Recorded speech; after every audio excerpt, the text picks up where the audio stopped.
Last month, my German friend visited me in New York. On her second day here, she needed to refill a prescription. We went to the pharmacy, and when they told her the cost, she actually laughed. Out loud, in the middle of CVS, because she thought they were joking.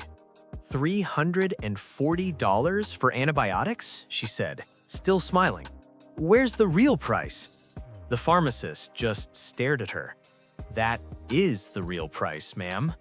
Her smile disappeared. She turned to me, genuinely confused. Is this normal? And that's when it hit me. Yes, this is normal. For us.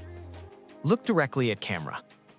We Americans have accepted so many bizarre things as just how life is, that we don't even notice them anymore. But the rest of the world? They notice, and they're horrified. Today, I'm exposing every normal American thing that makes foreigners question our sanity. From medical bankruptcies to cheese in a can, these are the things we've normalized that absolutely should not be normal. Welcome to The Social Glitch. Let's make you uncomfortable about your own country. My British coworker James had been in New York for exactly 3 weeks when he had a panic attack on the subway. Someone called 911, an ambulance came. Paramedics checked him out, gave him oxygen, monitored him for about 20 minutes. He felt better. Crisis averted. The ambulance left without taking him to the hospital. 2 weeks later, he got a bill in the mail. $3,400. He brought it to work, visibly shaken. Is this real? He asked me. They want $3,000 for 20 minutes? Yeah, I said. That's actually pretty cheap for an ambulance. He sat down. He looked pale. They didn't even drive me anywhere. They just existed near me for 20 minutes. Welcome to America. He called his mom in London. I could hear her shouting through the phone from across the room. The words barbaric and third world country came up multiple times. James negotiated the bill down to $1,800. He paid it. Then he asked his company to transfer him back to London immediately. I can't live in a country, he told me on his last day, where calling for medical help might bankrupt me. That's not civilization, that's extortion with sirens. He left. We still keep in touch. He asks me regularly why I haven't moved yet. I don't have a good answer. My Australian friend Sarah got her first American job. Tech company, good salary, full benefits. She was excited. Then she got her insurance packet. What's a deductible? She asked me over video call. She was holding a 47-page benefits booklet. It's the amount you have to pay before insurance starts covering things. How much is mine? Check the packet. $6,000? She paused. $6,000 per year? Yep. So I pay $400 a month for insurance, and I have to pay $6,000 out of pocket before they cover anything? Correct? That's $10,800 a year before insurance does anything. Now you're getting it. Long silence. I could see her doing math in her head. And what's a copay? She continued. That's what you pay at each doctor visit even after you've met your deductible. So after I pay $6,000, I still have to pay every time I see a doctor? Usually $30 to $50, yeah. And out of network? Oh, if you accidentally go to a doctor who's not in your network, insurance might not cover it at all. How do I know who's in network? You check their website or call. Sometimes the website is wrong, so definitely call. What if I'm unconscious and an ambulance takes me to an out-of-network hospital? I paused. Then you're screwed. People have gotten $100,000 bills that way. She closed her laptop. I got a text 5 minutes later. I think I'm going to be sick, and I'm scared to go to the doctor because I don't know what it'll cost. Welcome to America, Sarah. That anxiety, that's normal here. I take a medication for my thyroid. Generic, been around for decades, costs pennies to manufacture. In America, $89 for a 30-day supply without insurance.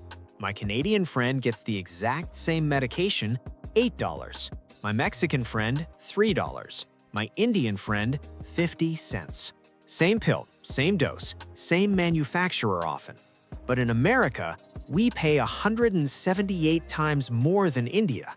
Because we can. Because we have no choice. I met a woman at a pharmacy once. She was crying while talking to the pharmacist. Her insulin prescription was $780. I can't afford that, she said. What do I do? The pharmacist suggested GoodRx coupons. With the coupon, $680. I have to choose between insulin and rent, she said. I watched her leave without the medication. I thought about how insulin costs about $6 to produce, how it was discovered over 100 years ago, how the scientists who discovered it sold the patent for $1 because they thought it should be available to everyone. In Canada, that same insulin costs about $30. We've normalized letting people die because they can't afford medicine that costs pennies to make, but hundreds to buy. And we call ourselves the greatest country on earth. My French friend Pierre visited last year. I took him to a Super Bowl party. Someone brought Cheese Whiz. Pierre watched someone spray cheese directly into their mouth. His face went through 5 stages of grief. "What?" he said slowly. "Is that cheese?" "That is not cheese. It's cheese in a can. Cheese does not come in cans. Cheese comes from cows. That comes from hell." He read the ingredients list. "There's no cheese in this. How is this legal?" "It's a processed cheese product." "Product? What does that even mean?" I didn't have an answer, because he's right. There's barely any cheese in our cheese products. It's mostly oil, preservatives, and something called cheese culture. Pierre refused to eat anything else at the party. "If Americans do this to cheese," he said, "I don't trust what you've done to anything else." Fair point, Pierre. Fair point. My German friend Maria was staying at my apartment. She bought bread from my local grocery store. A week later, she made a sandwich. "This bread is 1 week old," she said, "and it's still soft." "Yeah, bread lasts a while here." "No," she shook her head. "Bread does not last a week. Bread goes stale in 2 days, 3 maximum. This is not bread." She looked at the ingredients. "Why is there sugar in bread and high fructose corn syrup and 17 other ingredients I can't pronounce?" That's just how we make bread here. In Germany, bread has 4 ingredients: flour, water, salt, yeast. This has 23 ingredients. This is cake pretending to be bread. She threw it away. For the rest of her trip, she went to a fancy bakery that made European-style bread. It cost $8 a loaf. In Germany, she told me, normal bread is normal bread. Here, normal bread is chemicals, and real bread is luxury. The portion sizes. I took my Japanese colleague Yuki to Cheesecake Factory for her first American restaurant experience. The waiter brought the menu. It was 21 pages long. "This is too many choices," Yuki said. "How does anyone decide?" "Just pick something that sounds good." She ordered pasta.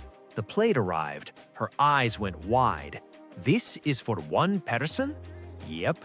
"This could feed my family for 2 days." She ate about a quarter of it and asked for a box. "In Japan," she said, "restaurants serve appropriate portions. This is, I don't know what this is, obscene?"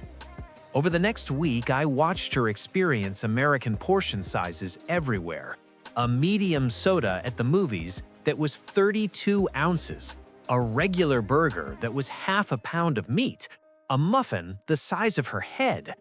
Americans are eating 2 or 3 meals at once and calling it normal. She wasn't wrong. The average restaurant meal in America is 2 to 3 times larger than in most other countries. We've normalized eating excessive amounts of food, then wondering why we have an obesity crisis. My Australian friend Dave was visiting. We went to a diner for breakfast. The bill came, $24. "Great," Dave said, putting down $30. "That should cover it." "You need to tip more than that." "I left $6. That's 25%. the service was good, you should do 20 to 25%. I did 25%. Oh, sorry, I meant 20 to 25% minimum, but really you should do 25 to 30% for good service. Dave stared at me. Why don't they just pay the service properly? They make $2.13 an hour. $2 per hour? That's illegal. Not here. Tipped workers have a lower minimum wage. So I'm not actually tipping for good service. I'm directly paying their salary because their employer won't? Basically, yeah. That's not a tip, that's a mandatory fee. Why don't they just include it in the price? Because I honestly don't know. Dave did the math. So this $24 breakfast is actually $30, but they lied about the price, so you feel bad about not paying extra? Welcome to America. This is insane. Every other country pays workers properly. Only America makes customers do math and feel guilty about it. He tipped well, but he was angry about it. Not at the server, at the system. I tip in Australia, he said, but it's actually optional for exceptional service, not to prevent someone from starving. My Swedish colleague, Eric, got a job offer from an American tech company. Great salary, impressive title, stock options. How many vacation days? He asked the recruiter. 2 weeks. Silence. Long silence. Per year? Yes, and you'll accrue them over the first year so you won't have the full 2 weeks immediately. I currently have 6 weeks vacation. Legally required. Well, this is pretty standard for America. 6 weeks per year, and I take them all, plus 16 public holidays, plus unlimited sick days. Unlimited sick days isn't really… Yes, it is. If I'm sick, I don't come to work. For as long as I'm sick. I don't need permission. I don't lose pay. The recruiter tried to explain that 2 weeks was competitive for America. Eric laughed. You're offering me a 70% pay cut in vacation time and calling it competitive? He didn't take the job. I asked him why later. He said, I like to live. Americans exist to work. I work to live. These are not compatible philosophies. My friend Sophie got a job in New York. First week, she got the flu. Bad flu. Fever, couldn't get out of bed. She emailed her boss, I'm ill, taking the day off to recover. Her boss called her. You need to come in. I can barely stand. Do you have sick days saved up? Saved up? I'm sick right now. You only get 5 sick days per year. If you use them all and get sick again, you'll have to take unpaid leave. Sophie was confused. What if I'm sick for more than 5 days? Then you're out of sick days. But I'm sick. That's not a choice. You should save sick days for when you're really sick. I am really sick. I have a 102-degree fever. Can you work from home? She hung up and called me, furious. I have the flu. In England, if I'm sick, I'm sick. I don't ration my illness across a calendar year. She came to America thinking she'd have better opportunities. She left 2 years later because Americans treat being human like a luxury you have to earn. My German friend Anna got pregnant while working in San Francisco. She was excited, then confused. My company offers 12 weeks maternity leave, she told me. That's actually pretty good for America. 12 weeks? My friend in Berlin got 14 months. 14 months? Paid. By law. Parents split it however they want, and her job is protected. Here, 12 weeks is generous. Most companies offer 6, or 0. Anna was quiet for a long time. So, American women are expected to give birth and return to work after 6 weeks? Sometimes less. A 6-week-old baby still needs to be fed every 2 hours, through the night. Yeah. So, mothers are returning to work sleep-deprived, hormonal, healing from major medical trauma, and expected to perform normally? Pretty much. That's barbaric. She wasn't angry. She was sad. Germany isn't perfect, but we believe children deserve to have parents who can actually parent them for the first year. Anna had her baby. She took her 12 weeks. She cried the entire last week before returning to work. "I'm not ready," she told me. "My body isn't healed. My baby still needs me every few hours, but I'm out of time." She quit 4 months later and moved back to Germany. Americans talk about family values, but you don't let parents be with their families. It's all lies. My Canadian friend Tom was visiting New York. First day here, he went to buy a t-shirt. Price tag, $20.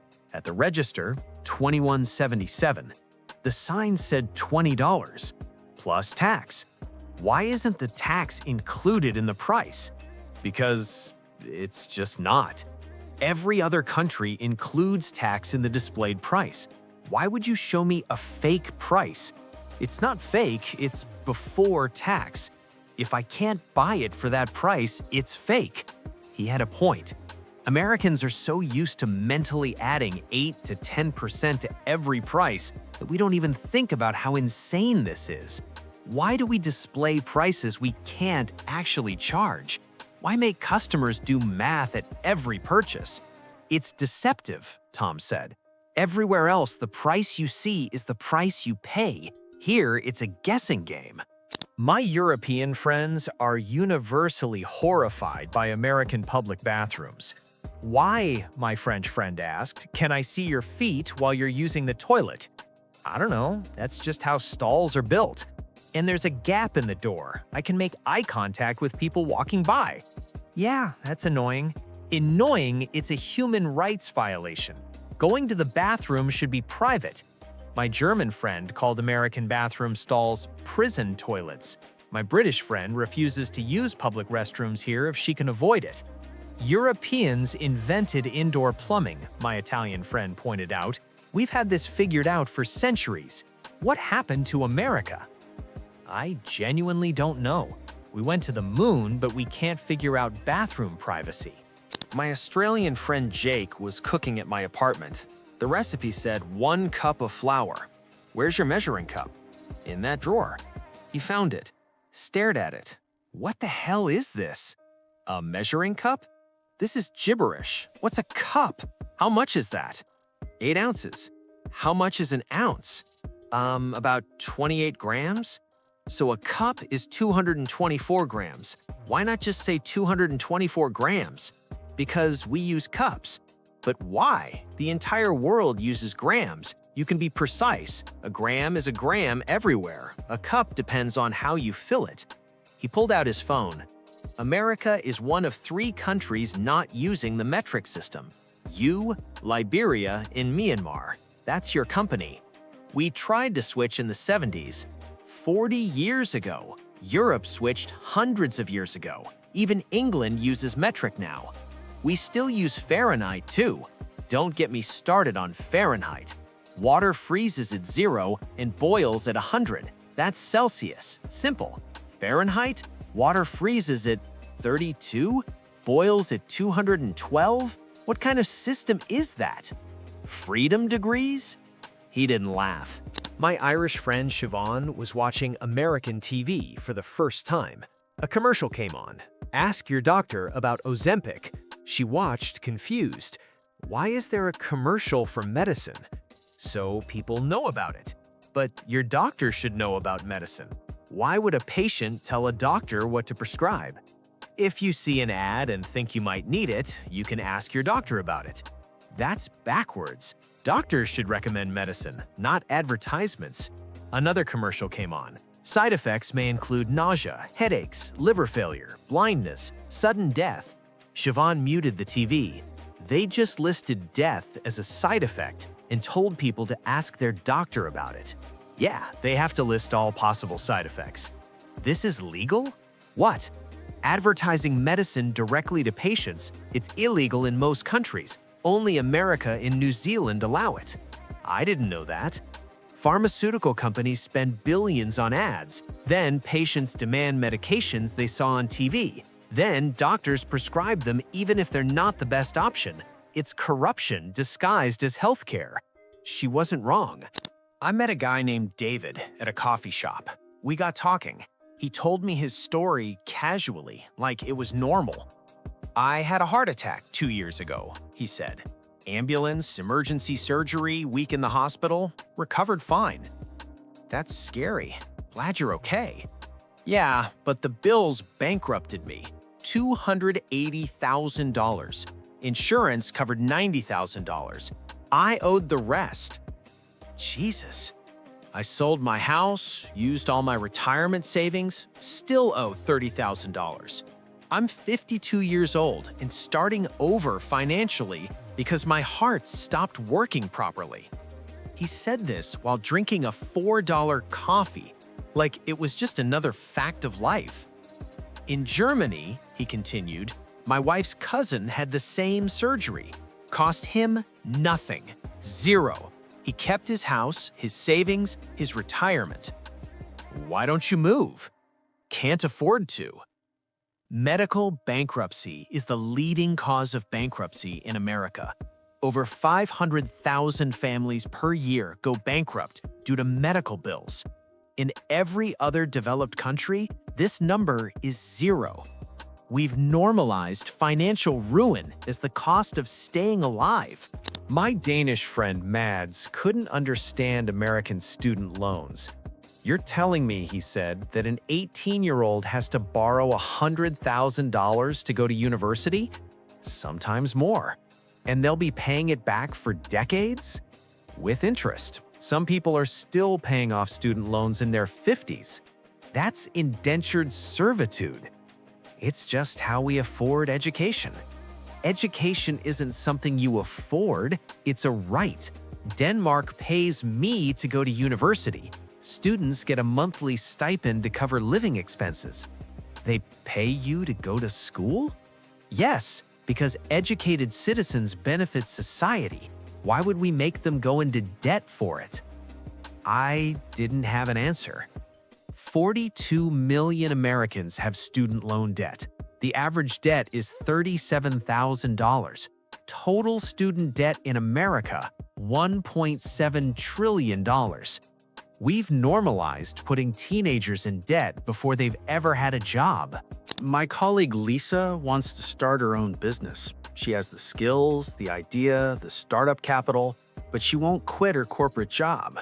"Why not?" I asked. "Health insurance. Can't you buy private insurance?"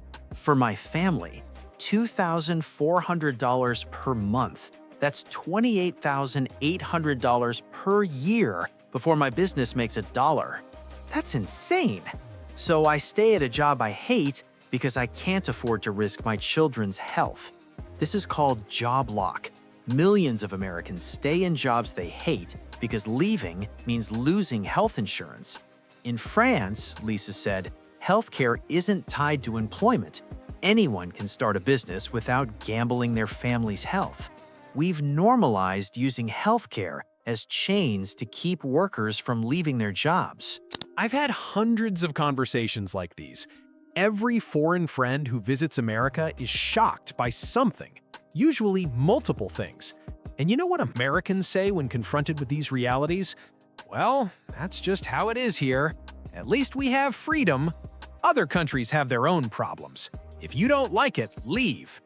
We've been taught to defend the indefensible, to call criticism unpatriotic, to believe that questioning the system means you hate America. But here's the truth. Every foreign friend who pointed out these problems did so because they were confused, not because they hate America, because they couldn't understand why we accept things that would cause riots in their countries. $3,000 ambulance rides? Europeans would burn down Parliament. No maternity leave? Scandinavians would strike until the system changed. Medical bankruptcy? Canadians literally cannot comprehend this concept. The rest of the developed world figured these things out decades ago, some of them over a century ago. We're not the only country with problems. Every country has issues, but we might be the only country that calls our problems freedom. I love America. I was born here. My family is here. My life is here. But loving America doesn't mean pretending it's perfect. The foreigners who pointed out these problems weren't attacking America. They were confused why the richest, most powerful country on Earth treats its citizens worse than countries with a fraction of our resources. We have the money to fix these problems. Other countries with far less wealth have fixed them. We choose not to. And we've been taught to call that choice freedom. But there's nothing free about being afraid to call an ambulance, staying at a job you hate for health insurance, going bankrupt because you got sick, having 2 weeks vacation your entire adult life, returning to work 6 weeks after giving birth. That's not freedom. That's acceptance of a system that doesn't value human dignity. Final thoughts. If you've never left America, these things probably seem normal to you. They did to me. But once you see how other countries work, once you realize that ambulances don't have to cost thousands of dollars, that education doesn't require debt, that workers can take actual vacations, you can't unsee it. You start to realize we've normalized suffering. And worse, we've been taught to defend it, to call it patriotic, to attack anyone who suggests we could do better. But we can do better. We have the resources. We have the wealth. We have the technology.